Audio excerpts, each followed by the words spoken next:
while that is being organised in the background, Stevie has asked me to try and do three things this evening.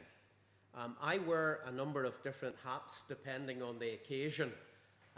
I am a trustee of Echoes International, and I want to explain to you a little bit about what Echoes actually do. But then, in my own right, for about 18 years, I've been going out to Serbia, to Montenegro, to Croatia, to Bosnia, up now recently to Slovakia a few times, and also I've been in Romania. And obviously to get between Serbia and Slovakia, you've got to go through Hungary. So I've been to a few places there. So here we are, we're in business now. I want to start off by telling you a little bit about Echoes International. In 2017, in fact it might have been 2016, a Christian friend of mine took cancer, and his name is Eric Noble, and he had been sitting on the board of Echoes of Service, as the organisation was called. So these two organisations decided to merge. In Scotland there was a mission support agency called Interlink, and there was Echoes of Service, and these two decided to come together. Now, when you're doing that, you need to put together a transition board, and because Eric was unwell, I was asked would I go and sit on the transition board. Now, there's a very interesting thing come out of it. We brought in 3 companies to help us to get a name for the new organisation. Some of them had all sorts of strange suggestions, but this company came in. Now, here's the name of the company: Elephants Can't Jump. Now, that should tell you that these guys were a wee bit wacky and off the wall and a little bit different to the norm, but you know, they were brilliant. And whereas the other 2 companies came in with a whole shed load of potential names, most of which meant nothing to anyone, this company called Elephants Can't Jump arrived with one name, and it was Echoes International. Now, it's fairly clever what they've done. You notice the Inter is in bold. So they took the Inter of Interlink and the Echoes of Service, and they merged them both together to get Echoes International. But look at the little motif or logo that they did for us. Now, these were unsaved men. They asked us for what our mission is and what our vision is for mission, and we gave them lots of documents, most of which was riddled with scripture, and these men took it off-site and they read it. So you'll notice at the core of that little logo is the cross. And unsaved men said back to us, well, the cross is at the very center of all that you do. I thought to myself, isn't it a pity that more people don't understand that the cross is at the very center? Then you'll notice on the edge of the cross there's a heart. And they said to us, one of the things you gave us was that God so loved the world that he gave his only son to the cross at Calvary. Unsaved men. And then you'll notice that it is surrounded by a circle, well, almost. And they said, well, that's the scope of your mission, out to the world. But you'll notice that the circle's not complete, because they actually said to us, your work isn't finished yet. Now, isn't that amazing? The message that you can get for something as basic as a logo. One of the things I want to say is that the face of mission has changed dramatically over the years. Even if you limit your consideration to the last 20 years, I can tell you that the way in which we are reaching people has dramatically changed before the period of time that was before that. You know, and yet, Echoes of Service as was and Interlink now merged together into Echoes International. We still have an unwavering commitment to mission. The means of reaching people has changed dramatically, but the message is the same. I was on the way down from Ballymoney there, and I was thinking of that wee chorus, the old story, it is ever new. The old story, praise the Lord, it's true that Jesus died for me as well as you. Tell me the old story. But over the history of Echoes and Interlink, 6,200 mission workers have been sent across the globe, working in 135 different countries around the world. This year, we actually celebrate 150 years. I don't know if any of you managed to get to the Crescent Church or down to Vic Grin. We were also up in Ballymena, we were in Omagh, and we were in Armagh. Now, if you didn't get to see the actual road show, if you call it that, it's like an exhibition of photographs that go way back to the right to the past. We're actually going to be in the Craigavon Civic Centre in the first Saturday in December. But is it incredible to think of the faithfulness of God down through those years, that this year we celebrate that 150th year anniversary? One of the things that is a stalwart of Echoes International is the importance of prayer. It's very fitting that I'm here tonight at your time of prayer. But Echoes in everything that they do, every board meeting that we have, in fact, every meeting almost to discuss anything, it's always started with and ended with prayer. And sometimes, depending on how long the meetings go on, we stop just to have 2 or 3 of the folks praying for the things that we are discussing. I don't know if any of you folks actually get the monthly magazine. You can do. For a full year subscription, you can get for £18. You will every month get the monthly magazine, and then you will get once a year this daily prayer guide. How do I use that?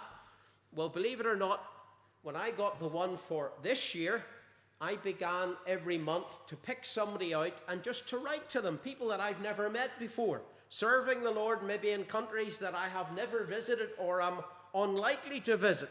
And just to say, you might be interested to know that this morning I have been praying for you and praying for your family. And some of the responses that I got back blew me away, because just the timing of the email seemed to coincide with something that was going on in their lives. If you want to, you can subscribe for this. If you have never had this before, in the first year that you have it, you get it for free. There's not many things in life that are free.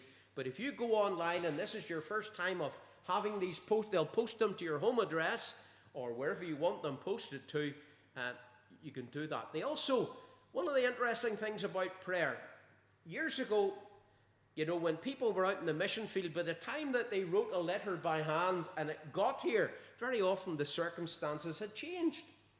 But not today, with email and with WhatsApp and all the other different bits and pieces at our fingertips. So Echoes, alongside the monthly magazine and the daily prayer guide, which is an annual publication, they also, if you subscribe to that and you're happy to receive emails, as things happen across the globe, you will get it sent right into your mailbox and you'll get real-time information, which is extremely helpful.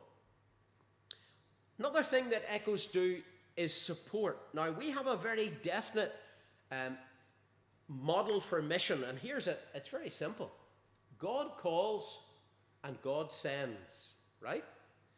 The assembly that you're a member of, or the church or the fellowship, if they see that you have a God-given gift and a God-given call, they will commend you to go to work wherever it is that you feel the Lord is guiding you. And once God is called and God is sent and your assembly are behind you to commend you to that work, Echoes come in left of stage. Now, before I went to become a trustee of Echoes International, all I knew about Echoes was that you could send money through them and that they had a monthly magazine. That was all that I knew. Fact. So don't you feel bad if that's all you know.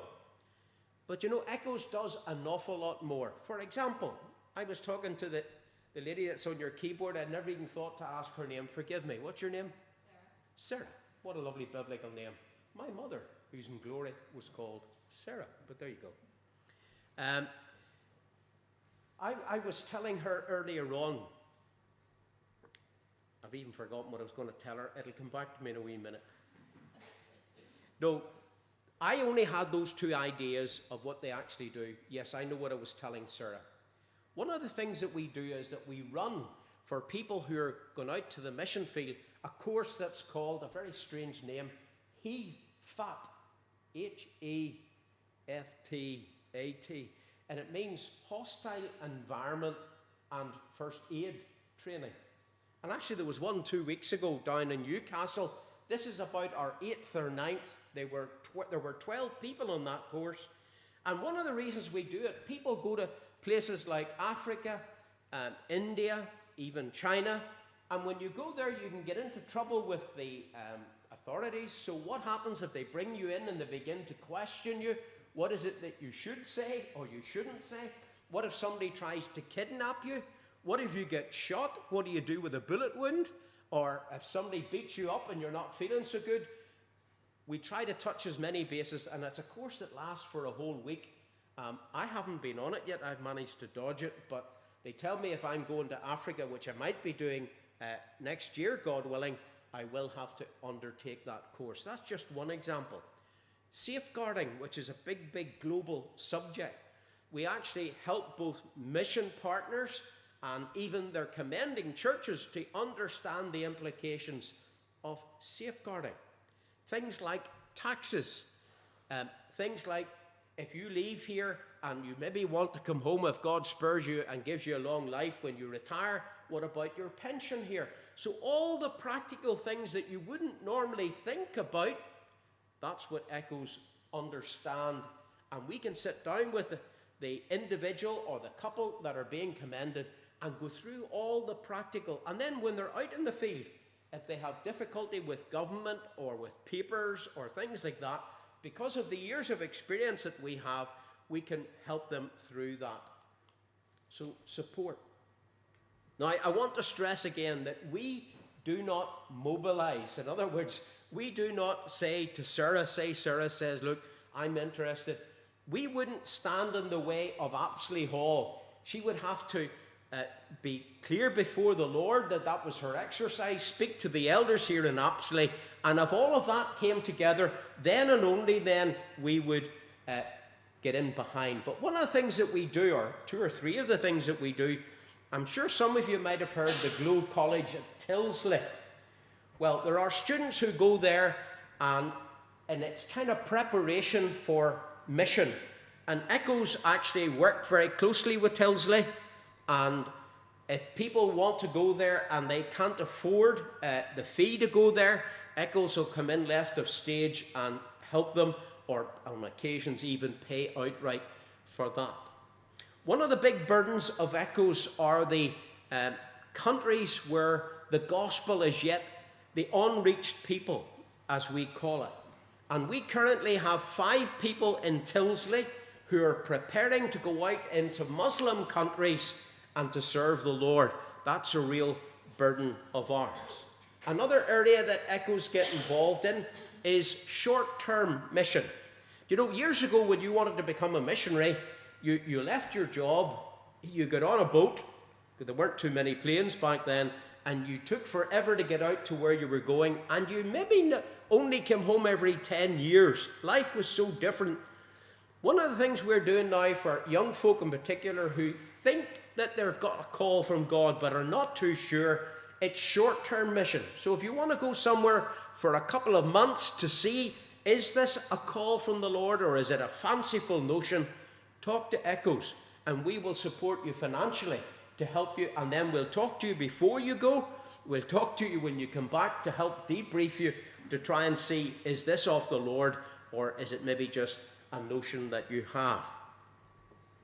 In terms of equipping people, this is another area that we are trying to get people ready for going to areas that are a big challenge. Now, a lot of what we do there, we can't say a whole lot about, because in actual fact, there are some folks are going to countries where, in theory, you're not allowed to go in openly to preach the gospel, but we can work with them and put a support network around them and try to help them ease into the country and to actually achieve what it is that God wants them to do.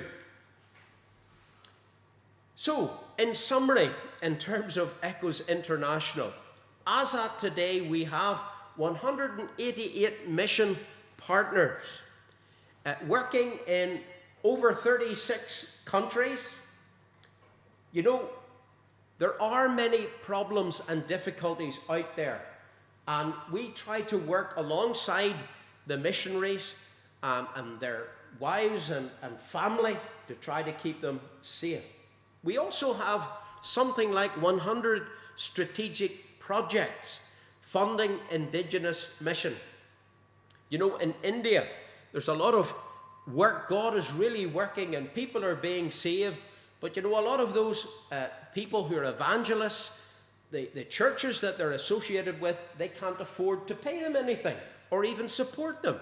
And so Echoes have a fund to try to help there as well. It's very interesting. Over the COVID period, God did a wonderful thing. If you look before that, the numbers of people out in the mission field was beginning to dip down.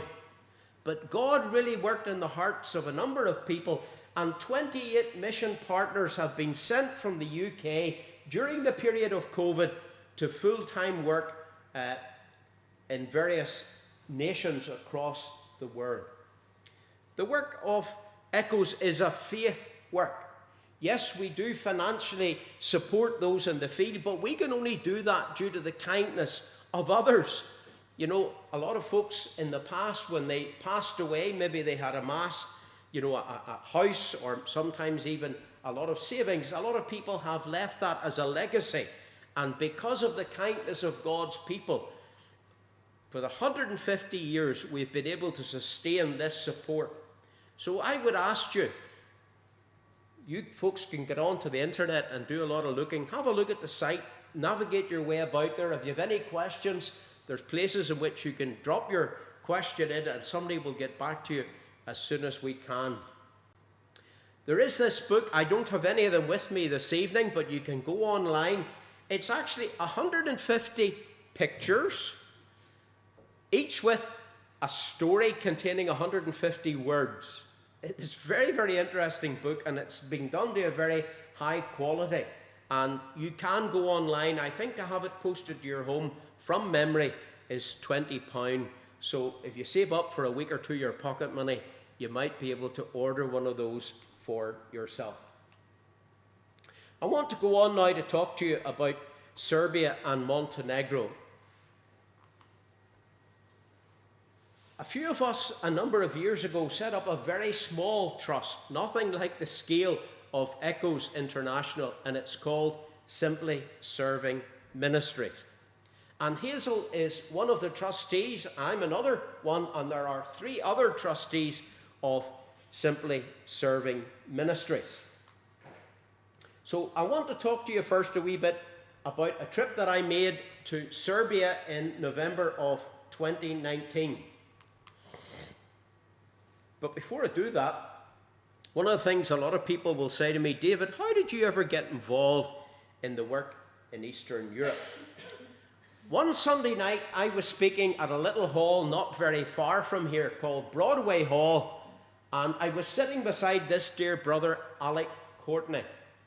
And Alex, you know, was quite unwell at the time. In fact, he had bowel cancer. He knew it. Most of the rest of us didn't know it. And he whispered in my ear, would you ever consider going out to Serbia to help the dear believers there? Now, here's confessions good for the soul. I didn't know where Serbia was. In fact, when he said Serbia, it put a shiver down my spine because I thought it was Siberia he was talking about. And I've heard of people going to the salt mines in Siberia. And I thought, why would I ever want to go there. But you know, the interesting thing is, when I got back home, that was in November 2003, all I could think about was the whisper from Alex Courtney. Would you ever think of going out to Eastern Europe? In fact, he mentioned Serbia by name to help the dear believers there. And you know, when I got there, surprise of surprise, someone had been there before me, and he's well known to the folks here in Apsley Hall, the late Professor David Gooding. I used to come regularly to Apsley on a Sunday night to do teaching, and whenever I came, Professor David Gooding used to be about 3 rows from the front, and I used to drop dead. Somebody as gifted as him, and a little old me trying to explain Romans when that man could take it apart, build it back up again, and make a lot of sense of it. But you know, every time I went and shook hands with him, he would say something like this: how are the dear saints in Bashki Petrovac? How are the dear believers in Stara Pazova? How are the dear believers in Kulpin or Supedica? And you know what actually happened? When I got out there was a little group of assemblies that David Gooding, or Professor David Gooding, used to go round, a bit like, you know, in the back of your Bible, you've got Paul's missionary journeys. Well, you could have done Professor David Gooding's missionary journeys. And are you ready for this? Professor David Gooding and little old David Brown, I now go round those little assemblies and try to be of help. I'll tell you a funny thing happened. One Saturday, we had an elders conference. Elders came from far and wide. Most of them travelled up to 4 or 5 hours to get to the conference. And it was an all-day thing from 9:30 in the morning to 5 at night, and I was the speaker. And they were allowed to ask questions. And there was a fellow translating for me called Miro, or Miroslav Shizmansky. And they were asking me these hard questions, and I said, Miro, stop. Tell these people that I'm David Brown, not Professor David Gooding, because I was really struggling with all of the questions. And you know, this is the little verse I want to leave with you. This is a lovely portion of a verse. Others have laboured. Now, when you look into what that means, it means this: others have done the hard work, all the groundwork, all the spade work. You know, when Professor David Gooding went to Serbia, it was very much in a communist era, and they were very suspicious of him and any of the people that were with him. Now, when I still go, they are still suspicious. I have to go to the police station, I have to register myself, and when I leave that village, I have to deregister, and then when I get to the border at the end of a week or so, they'll be able to tell me, you've been to Kulpin, you've been to Stara Pazova. They have watched you in where you go. There still is a legacy of that old communist era. Serbia is a landlocked country, bordered by Hungary and Romania and Croatia, Bosnia-Herzegovina, and then down the bottom, Albania over here. And of course, that wee enclave there is Kosovo. Now, one of our trustees called Val, he used to work with the police force here in Northern Ireland, and he went out initially for 6 months to Kosovo, but stayed for 2 years. So we have one of our trustees who's very interested, and then we have someone else who's interested in Albania, and we've got a number of other people who are interested in other surrounding countries. We have Michael Hewitt, who's interested in Moldova and spends a lot of time there. I want to talk briefly, and I'm really watching this time. I've got to give you a good half hour to pray, and forgive me, but there's just a lot that I'm trying to get through, but I will work with me if you will. I want to talk a wee bit about church growth, and then the Roma Gypsy Assembly at Kikinda, and then the assembly at Bashki Petrovac. So, church growth. This is my beloved brother in the Lord, Vladimir Mayersky. I was telling people earlier, he is known as Mad Vlad. Why? If you ever seen him driving, you would understand. And you know, one of the things that really touched my heart when I first visited Serbia, Serbians, most if not all of the believers in Serbia, would not ever get into a car to drive anywhere without, first of all, bowing their head and committing that journey to the Lord. Now, when I seen Mad Vlad's driving, I used to pray ahead of him.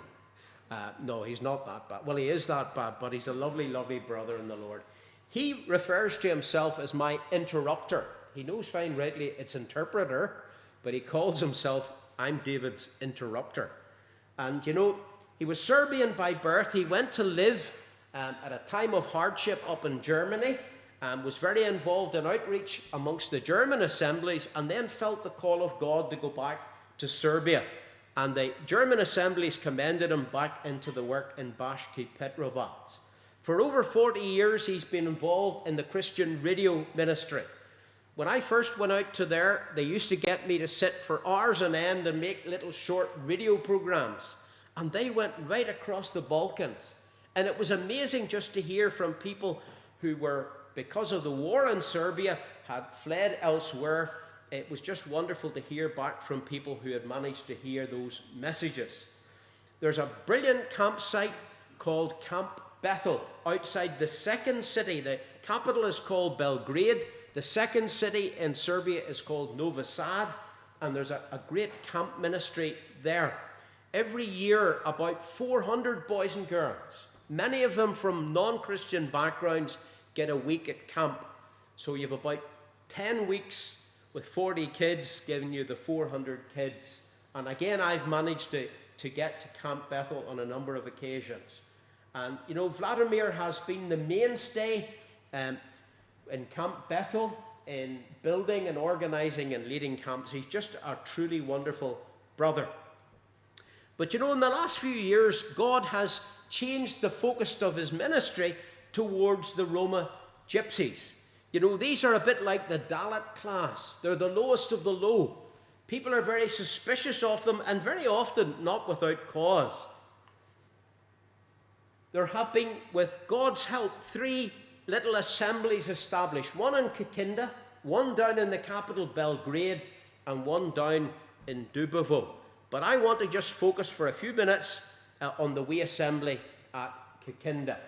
Kikinda is right on the border with Romania. It's about 7 kilometers from the border with Romania, and there's a little village, and everyone living in it is a Roma gypsy.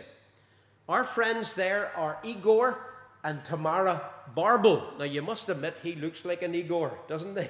He's a scary big fella, but he's one of the most gracious and godly people that you will ever meet. They have a lovely family, 2 children, a boy and a girl, and they're growing up to be very bright and very, very engaged young people in terms of the work of the Lord.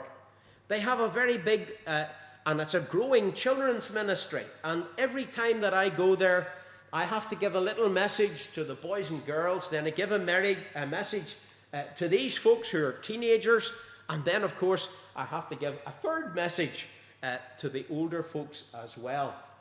But you know, they were getting so many people coming to their home that they really had nowhere to meet. Well, they had this old building to the left. And you see that bottom right? You can see that's a hand-sketched plan. Now, when the walls were built, they're almost as bendy as that hand-sketched plan. Well, they were in the first instance. But then they managed to get a believer who got the title of a master builder, and he came and helped them to lay good foundations. So the foundations were laid, but then, of course, these folks are quite poor. They really don't have much that you and I have, and so they got up a little bit and they were struggling. And with God's help and with Simply Serving Ministry, our contacts, we were able to raise some money to get the little building on up a little bit further to the roof. And this is the way it turned out. It's an absolutely amazing hall. This is up in the loft, which the young people use as our little nook to go up and spend time together, to sing and to pray together. And believe it or not, you might say a shower and a toilet, so what? Most of the homes don't have showers and don't have toilets. Do you know what that shower is used for? That shower is used every day to wash about 30 young children from the surrounding community. They come in and they get a shower, and they can't believe hot water. Now, you and I, you know, I mean this honestly, this has had a profound effect on me. When I stood in the shower this morning, I said, Lord, thank you for hot water. Lynn and I are going back out to Serbia, God willing, on the 16th of next month. But, just to be able to fit that there was great. And the official opening was on Saturday the 19th of November, and all the folks began to come. There's Igor, better dressed than I am in his suit. And there's my wife Lynn sitting at the front. And Igor did the welcome, and all the young people sang to us. And then I was asked to talk on the topic about building a house for the Lord. Now, I talked initially about the need for the bricks and the mortar to physically build the hall. But I said, what is it that you really need? Well, you need a vision, and that affects your heart. You need motivation, that affects your spirit. You need action. You've got to engage your hands. Determination, the mind. Dedication, your whole person. And then partnership, bringing in the dimension of others. From there, we went up to Bashki Petrovac, where Vladimir Mayersky that's their assembly building. Now, I haven't got new photographs, but again, I was able, through Christian connections and other trusts that I'm aware of, to get money. They have completely revamped the inside of that hall. Those old windows were wood and they were rotten, and in the winter the temperature drops down to, as the Serbians say, 20 below the zero, maybe even more. And you can imagine sitting in a hall with the heating not very efficient and the windows letting in cold, and we were there. There's me doing my bit for humanity. This is Miro Shizmansky was actually translating for me. The young people sang, and then 3 young people were baptized. And I have watched each of them. That's Peter on the right, Miro's son, a fella called Jonathan Fiala, and then that's Petra. And she's Petra Omasta. And I have watched these wee ones grow up from that height, grow right up, because they were young when I first went out. It's hard to believe it, I had those 2 on the left there, used to sit in my knee and I told them stories.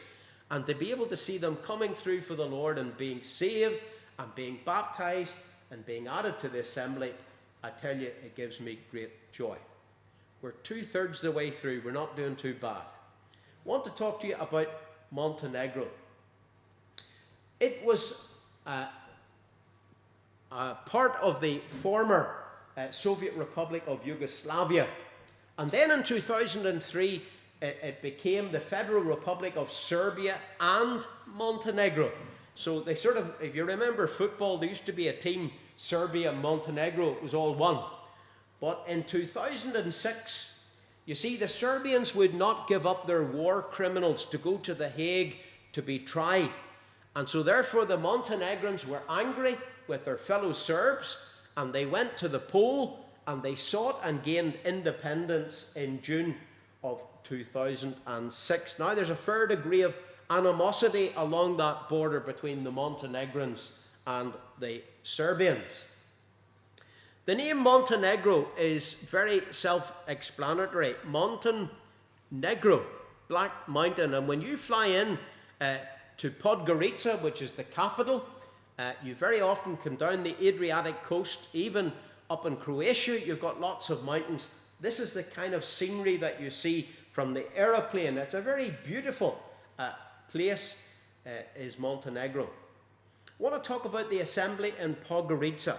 It's the capital, and the little hall there, it's the Word of Life Church. It's the upper room. You go in there, and it's called the upper room because you meet in an upper room.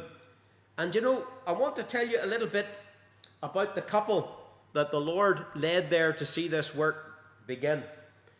Probably now about 24, 25 years ago, they left their home in Novi Sad, the second city in Serbia, and they were called down to serve the Lord in Montenegro. They weren't ever able to have children, and they both threw themselves 100% into the work.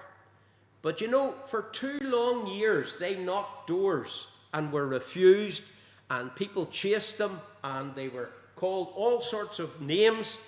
But in a very wonderful way, God broke through. I first got to meet them in 2004 when I was in Serbia. They came to see us in Northern Ireland back in 2008. And then finally, after many invitations, I got to go and work alongside them in Podgorica in 2010. Their work started in these large tenement buildings, remnants of the old communist period. Over 2 years, as I said, they worked and they got no encouragement at all. In fact, much discouragement. And, you know, they did, as I say, throw themselves into the work. The first breakthrough came in 1996, and when a woman was saved. And you know what? The first time I went out there, they brought me to see this lady. And, you know, she made me nettle soup and a thing called nettle burek. And I discovered that I'm allergic to nettles. And I came out like a pincushion. And this lady thought to herself, what's wrong with you? And I thought, what is wrong with me? I didn't know what was wrong with me. But it turns out that I've got an allergy to nettles, along with a few other things that came to light. But you know, this lady got saved, and then a few others came to the Lord. And that they were led to set up a small fellowship. They met, first of all, in a house group, and then they got the assembly building there in the upper room. They do an amazing work amongst drug addicts. You know, drugs are a big problem in Montenegro, but in particular in Podgorica. Now, not necessarily the drugs that you and I hear about, the heroines, the cocaines, etc., etc.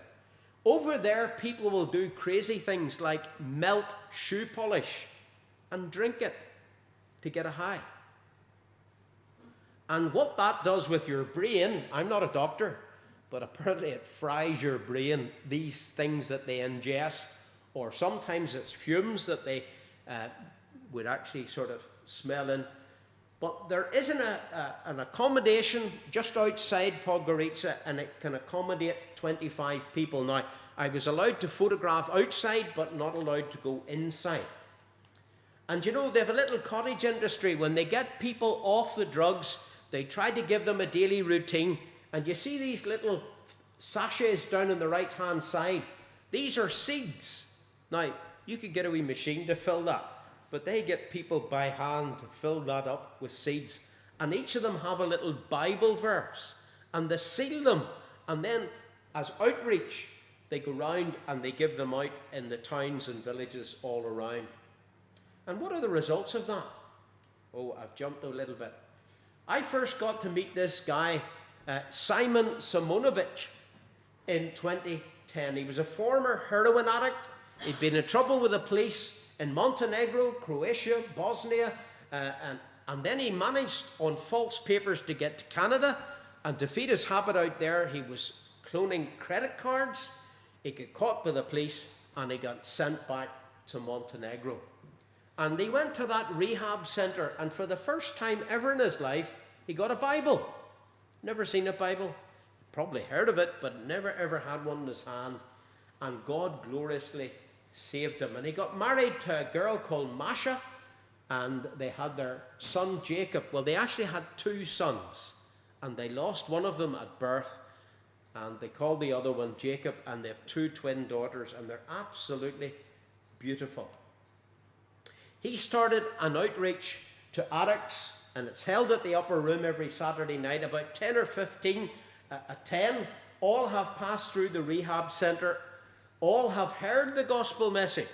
And some of them are actually saved. They asked me to speak that night, and some of them are still looking for and searching for salvation. But you know, Simon's life is transformed. Simon used to break into houses to actually steal to get money to feed his habit. But now he's making, if you please, security grills for the windows of the houses that he used to break into. That's what you call poacher turned gamekeeper, I think, or something like that. But you'll notice something there. You see that in the bottom right-hand side? The Bible is always open in his workshop. That blew me away. He loves the Lord. There's hardly a verse in the Bible that he hasn't underlined or highlighted. He has a real thirst for the things of God. And then, just before I leave him, I want to tell you a wee story about Simon. One year that I was there, we took a group of people away from the assembly for a barbecue. And we went to a lake on the outskirts. You look across the lake and there's Albania. And when we got there, there was this couple in a tent. They were French, as it turned out. And they thought they were in the middle of nowhere and nobody was ever going to disturb them. But we arrived en masse. So Simon went over to talk to them. And Simon said, look, we're from a small church in Podgorica. We're going to have a barbecue. And if you want to, you can come and join us and enjoy some food. And to my surprise, the two of them did come over. And then he said to them as they were eating, you see this fella, pointing to me, he's going to tell you a simple story from the Bible. Would you like to listen? So the fella could speak quite good English. His girlfriend could only speak French. So he translated from English to French for her. Someone else translated from English to Serbian for the rest of the folks from the assembly. And so the message went. When it was all over, Simon came to me and he said an interesting thing. He said, David, I wish I could do what you did. I said, what do you mean? He says, you were able to take that part of the Bible and make it so simple that couple from France, they had no problem understanding what you were saying. And I stopped him and I said, Simon, I wish I could do what you did. And he looked at me, what do you mean? I said, you were the only person that went to talk to those two French people. You thought about bringing them for some food. You brought them right to the meeting, right to my very feet. And all I had to do was share the message. Simon, don't put yourself down. God has given to you a gift, and I wish I could do what you could do. Him and I have become great friends. And he's actually now set up an NGO to try and give employment to a number of those people who have been through the rehab and to try and reintegrate them back into society. Down in the seaport of Bar, there is an assembly, and they call their assembly the living room. I love that, the living room. And there's a fellow there called Daniel. Now, Daniel was commended by the assembly in Baški Petrovac to go and serve the Lord in Montenegro. Now, God forgive me, when the elders in Baški Petrovac told me they were going to commend Daniel to the work in Montenegro, I thought maybe they'd made a mistake. He was a big country fella. He was quite quiet. He didn't seem to be very gregarious or outward going. But you know, the Bible says God's ways are not our ways, and his thinking's not our thinking. And when I first got to Bar and met Daniel, he was a transformed man. Do you remember one of the two boats, the OM boats, was decommissioned because it wasn't seaworthy? Well, it was down in Bar that it was discovered by the inspectors.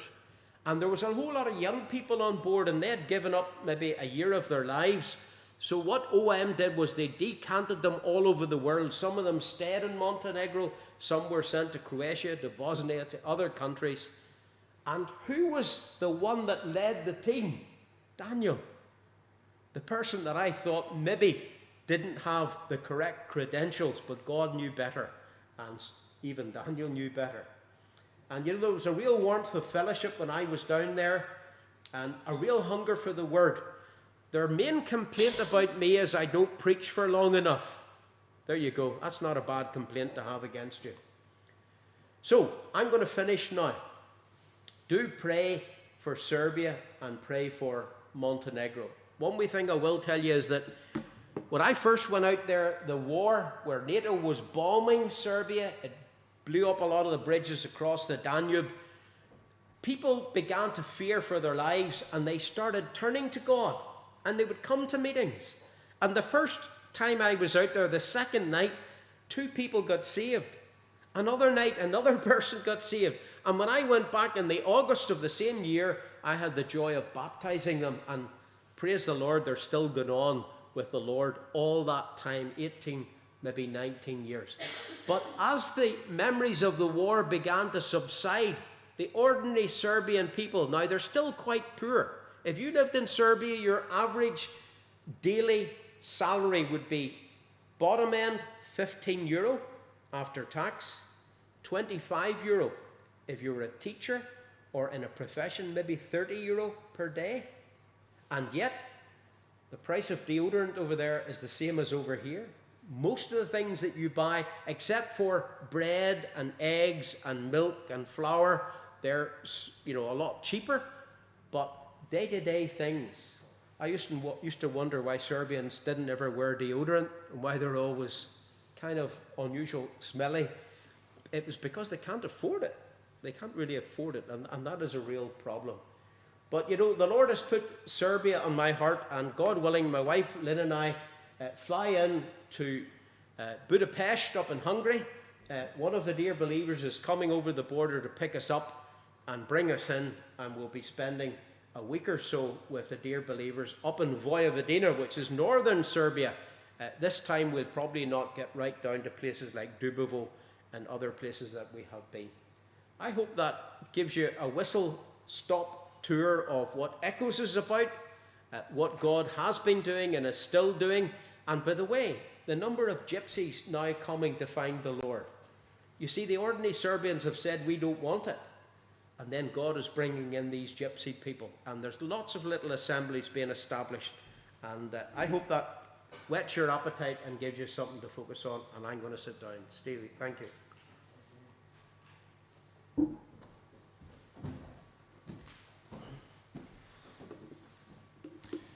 Thank you very much, David. Plan is now we're going to sing another hymn together, and then hopefully Stevie was getting some prayer points together there, and then I'll just lead in prayer afterwards, and then anybody who wants to take part can either stand where they are or come to the front depending on their preference as we lead the worship. We're going to sing O Church Arise is the next hymn, please. After the introduction, all verses, please.